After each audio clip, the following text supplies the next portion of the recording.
Hello students, इस video में हम क्लास 12 ऑर्गेनिक केमिस्ट्री या कार्बनिक रसायन के फर्स्ट चैप्टर जिसका नाम है हैलो एल्केन तथा हैलो एरीन के 3 इंपॉर्टेंट क्वेश्चन आंसर को समझेंगे। ये सिर्फ क्वेश्चन आंसर ही नहीं बल्कि इस चैप्टर की कुछ बेसिक जानकारियां हैं, नॉलेज हैं जो कि आपके लिए जानना जरूरी है अगर आप क्लास 12 में हैं और आप केमिस्ट्री पढ़ रहे हैं तो देखिए इस वीडियो में हम 3 इंपॉर्टेंट क्वेश्चन आंसर को देखेंगे जो कि कुछ आपको बेसिक नॉलेज भी देगी। तो सबसे पहले अगर आप चैनल पर नए हैं तो चैनल को सब्सक्राइब कर दीजिए, वीडियो को लाइक कर दीजिएगा और इन सभी को पढ़ाने के बाद इनका आंसर और क्वेश्चन सब कुछ मैं पीडीएफ डिस्क्रिप्शन में दे दूंगा, पीडीएफ भी जाकर डाउनलोड कर लीजिएगा। तो चलिए अब हम अपने टॉपिक पर आते हैं। तो देखिए सबसे पहला क्वेश्चन मैंने क्या लिया है कि क्लोरोफॉर्म को प्रकाश एवं वायु के प्रभाव से बचाने के लिए कौन सी सावधानियां बरती जाती हैं। ठीक है, कौन सी सावधानियां की जाती है ताकि क्लोरोफॉर्म प्रकाश एवं वायु की उपस्थिति वायु के संपर्क में ना आ सके। ठीक है, ये समझिए दोस्तों। क्लोरोफॉर्म की पूरी जानकारी मैंने आपको बताई है एक वीडियो में जिसका लिंक आपको डिस्क्रिप्शन में मिल जाएगा या फिर आप जब यूट्यूब पर सर्च करेंगे क्लोरोफॉर्म क्या है तो सबसे ऊपर वीडियो आ जाएगा मेरा, वहां पे आप जाकर देख सकते हैं। ठीक है, तो चलिए हम यहाँ पर जो क्वेश्चन है उसको समझते हैं। वहां पर मैंने आपको क्लोरोफॉर्म क्या है, उसके हानि उपयोग सब कुछ मैंने बताया है। तो देखिए क्लोरोफॉर्म को प्रकाश एवं वायु के प्रभाव से बचाने के लिए क्या क्या किया जाता है। ठीक है, तो देखिए क्या क्या किया जाता है। सबसे पहले क्लोरोफॉर्म आंसर अब हम यहाँ पर लिखेंगे। ठीक है, आंसर तो क्लोरोफॉर्म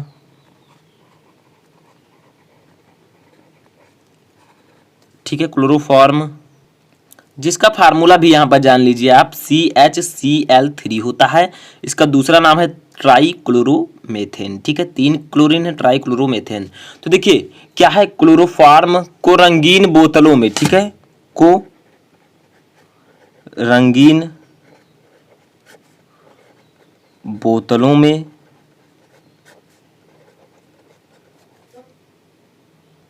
या फिर आगे देखिए आप लोग काले, ठीक है, काले कागज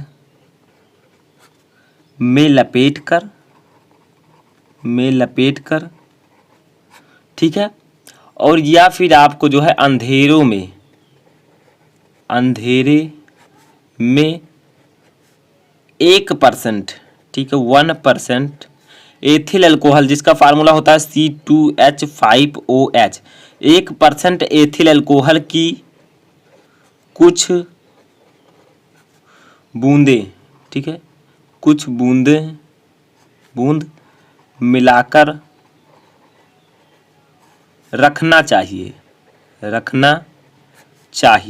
ठीक है, यानी कि सिंपली बहुत ही सिंपल सा आंसर है कि क्लोरोफॉर्म को 2 प्रकार से क्वेश्चन पूछे जाते हैं। एक ये क्लोरोफॉर्म पर प्रकाश एवं वायु के प्रभाव से बचाने के लिए कौन सी सावधानियां बरती जाती हैं। एक क्वेश्चन आता है कि क्लोरोफॉर्म को गहरी रंगीन बोतलों में क्यों रखा जाता है, या फिर ट्राइक्लोरोमेथेन भी इसका नाम ले सकते हैं। ठीक है, तो देखिए क्या कारण है। तो क्लोरोफॉर्म जिसका फार्मूला है CHCl3 को रंगीन बोतलों में, ठीक है, प्रकाश एवं वायु से बचाने के लिए हम रंगीन बोतलों में या तो रखते हैं या फिर काले कागज में लपेट कर रखेंगे या फिर अंधेरे में रखेंगे। ठीक है, या फिर और 1% एथिल अल्कोहल की कुछ बूंद मिलाकर रखेंगे तो ये प्रकाश एवं वायु के प्रभाव से उसके संपर्क में आने से बच जाएगा। ठीक है, अब इतना काम हम करते क्यों हैं, आखिर हम क्लोरोफॉर्म को प्रकाश एवं वायु के प्रभाव से बचाते क्यों हैं। तो इसका सिंपल सा रीजन है, मैंने आपको कारण भी बताया है। ठीक है, अगर आपने वीडियो देखा होगा कि जब क्लोरोफॉर्म CHCl3, ठीक है, जब ये वायु से अवक्रिया कर लेती है वायु से प्रकाश की उपस्थिति में तो ये एक बहुत ही जो है खतरनाक गैस का निर्माण करती है। ठीक है, तो यहाँ पर जो आपका वायु का जो अनुपात लिया जाएगा वो 1/2। तो देखिए CHCl3 जब वायु के संपर्क में आती है किसकी उपस्थिति में, प्रकाश की। मैं यहाँ पर सिंपल बता दे रहा हूँ। ठीक है, ये आपका क्वेश्चन नहीं है, क्वेश्चन यही आपका आंसर है। तो ये मैं बता दे रहा हूँ क्योंकि ये क्वेश्चन भी पूछा जाता है कि क्लोरोफॉर्म को गहरी रंगीन बोतलों में क्यों रखते हैं। तो देखिए बना लेता है COCl2 और HCl बना लेता है। ठीक है, HCl भी आप देख लीजिए, ये है L। ठीक है, तो HCl आपका बना लेता है।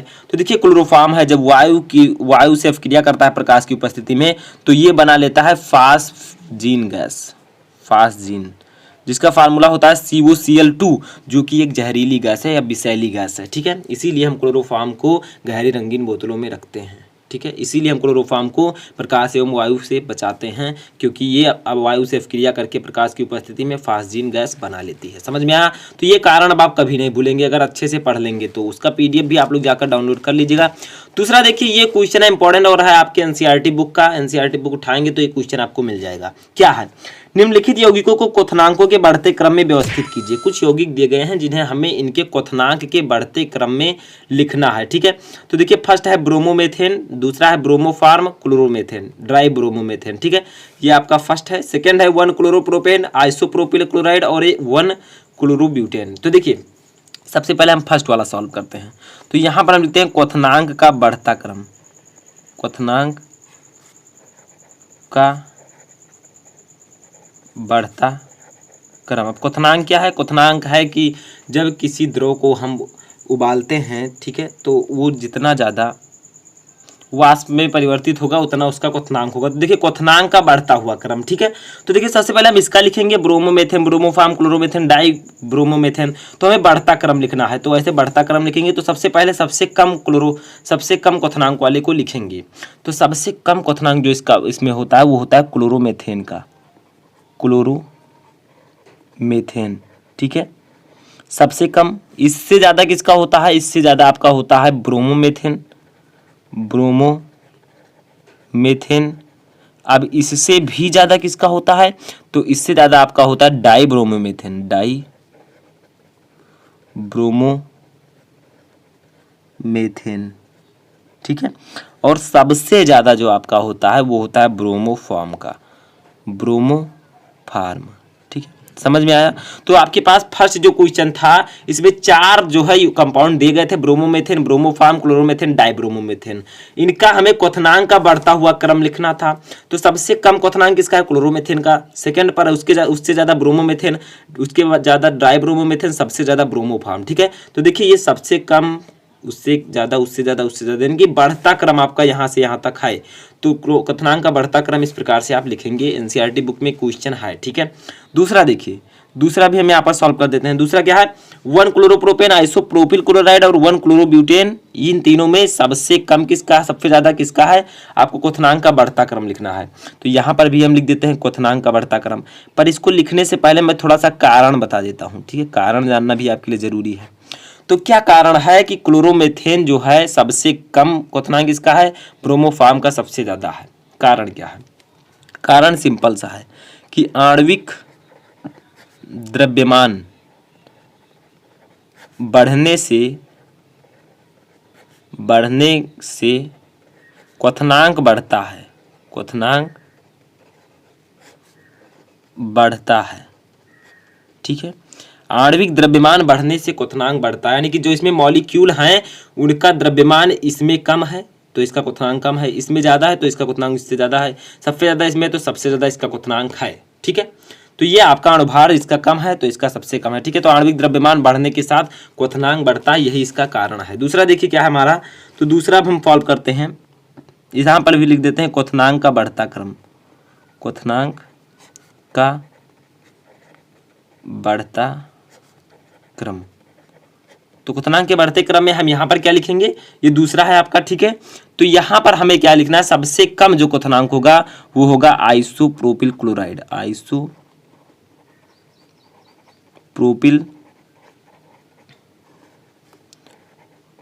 क्लोराइड, ठीक है। Isopropyl chloride. उससे भी कम किसका होगा?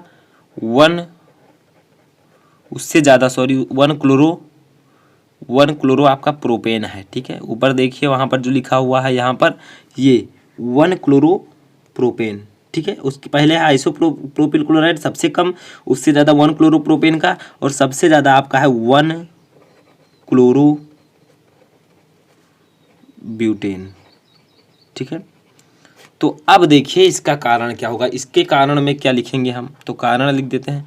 तो कारण भी इसका वही होगा, आणविक द्रव्यमान बढ़ने के साथ क्वथनांक बढ़ता है। देखिए आइसोप्रोपिल क्लोराइड था तो इसका जो है आणविक द्रव्यमान कम है, 1 क्लोरोप्रोपेन है, इसका इससे ज़्यादा है तो इसका क्वथनांक थोड़ा ज़्यादा है। सबसे ज़्यादा 1 क्लोरोब्यूटेन है। देखिए प्रोपेन है, प्रोपेन के बाद ब्यूटेन है तो इसमें कार्बन की संख्या भी ज़्यादा है, हाइड्रोजन की, तो सिंपल है कि इसका जो है आणविक द्रव्यमान अधिक होगा, ठीक है।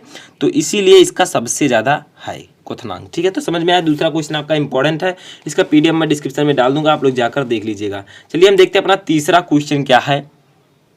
तो देखिए जो तीसरा क्वेश्चन है यही स्टूडेंट को कंफ्यूज करता है। स्टूडेंट जो हैं वो अवक्रियाएं तो पढ़कर जाते हैं लेकिन वो कंफ्यूज हो जाते हैं। क्या है, सोडियम एवं यौगिक, सोडियम एवं यौगिक ये आपस में क्रिया करके एथेन बनाता है, एथेन, ठीक है, बनाता है। यौगिक ये क्या है, रासायनिक समीकरण दीजिए। अब बहुत सारे बच्चे सोचेंगे सोडियम एवं यौगिक ये क्या दिया गया है।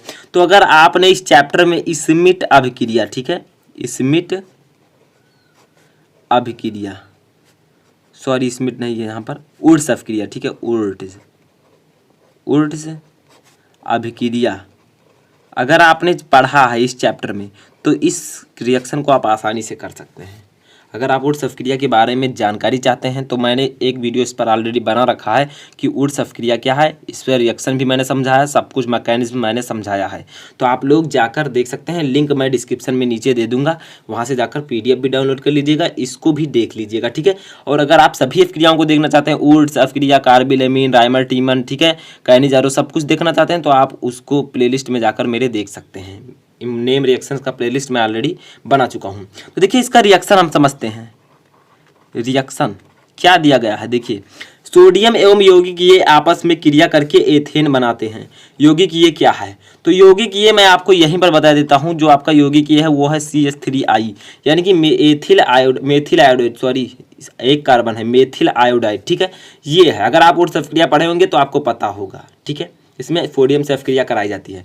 तो देखिए हम क्या करते हैं, यौगिक ये आपका ये लेते हैं CH3I प्लस किससे अभिक्रिया करानी है, Na से, यानी कि सोडियम से अभिक्रिया करानी है। ठीक है, तो इससे हमें अभिक्रिया करानी है तो बीच में गिब्स आउट लगा देते हैं। तो देखिए स्मिट अभिक्रिया में होता क्या था, ठीक है, 2RX plus 2Na that gives out RR plus 2NaX।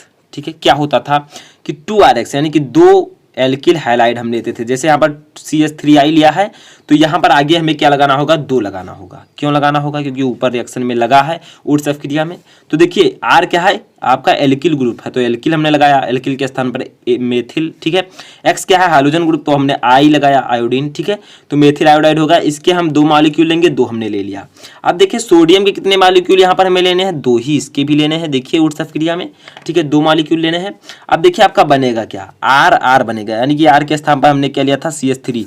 तो देखिए CH3 आपका बन जाएगा। ठीक है, और प्लस क्या बन जाएगा आपका 2Na, ऐसे रहने देंगे 2Na, और X के स्थान पर हमने यहाँ पर क्या लिया है, I लिया है। ठीक है, तो I लिख देंगे। समझ में आया, बहुत सिंपल है अगर आप उर्स अभिक्रिया को समझे हैं तो देखिए सोडियम एवं यौगिक ये, तो सोडियम के साथ यौगिक ये की अभिक्रिया की गई तो ये A मान लीजिए, ये आपका क्या है, मेथिल आयोडाइड। ठीक है, तो इसकी जब हमने अभिक्रिया कराई शुष्क ईथर की उपस्थिति में तो यहाँ पर लिख देंगे शुष्क ईथर।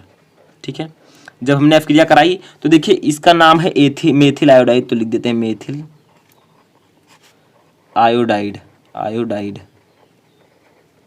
इसका नाम है सोडियम, इसका नाम है एथेन। ठीक है, एथेन, और ये है आपका सोडियम आयोडाइड। ठीक है, तो सोडियम आयोडाइड लिख देते हैं, सोडियम आयोडाइड। ठीक है, समझ में आया। तो उर्स अभिक्रिया समझ में आ गया आपके कि जब मेथिल आयोडाइड की अभिक्रिया सोडियम से कराई जाती है तो एथेन बनता है और सोडियम आयोडाइड बनता है। और अगर सिंपल भाषा में समझें तो जब एल्किल हैलाइड की अभिक्रिया हम सोडियम से कराते हैं तो आपका जो है एल्केन बनता है और सोडियम हाइलाइड बनता है। ठीक है, इस प्रकार से आप लिख सकते हैं जो कि मैंने आपको बताया है उर्स अभिक्रिया में। तो समझ में आया। तो आपको अब पूछा जाए कि यौगिक ये का नाम क्या है, ऊपर पूछा गया था, देखिए यौगिक ये क्या है, तो यौगिक ये आपका है मेथिल आयोडाइड। ठीक है, मेथिल आयोडाइड। तो आपका बाद में दिया गया था कि रासायनिक समीकरण भी दीजिए। देखिए रासायनिक समीकरण लिखिए, तो हमने लिख दिया, बस सिंपल है। तो ये आई होप कि आपको ये तीनों क्वेश्चन एंड आंसर समझ में आ चुके होंगे। वीडियो के लास्ट में मैं एक छोटा सा रिक्वेस्ट करना चाहूँगा कि वीडियो को फटाफट लाइक कर दीजिए। ठीक है, चैनल पर नए चैनल को सब्सक्राइब कर लीजिए। नए वीडियो आपको लगातार प्रोवाइड होते रहेंगे, इंपॉर्टेंट वीडियो, और बहुत सारे वीडियो मैं पहले से बना चुका हूँ, उसको भी आप जाकर देख सकते हैं। तो इस वीडियो में फिलहाल इतना ही, आप लोग तैयारी करते रहिए। कोई भी क्वेरी है आप मुझे कमेंट बॉक्स में बता सकते हैं।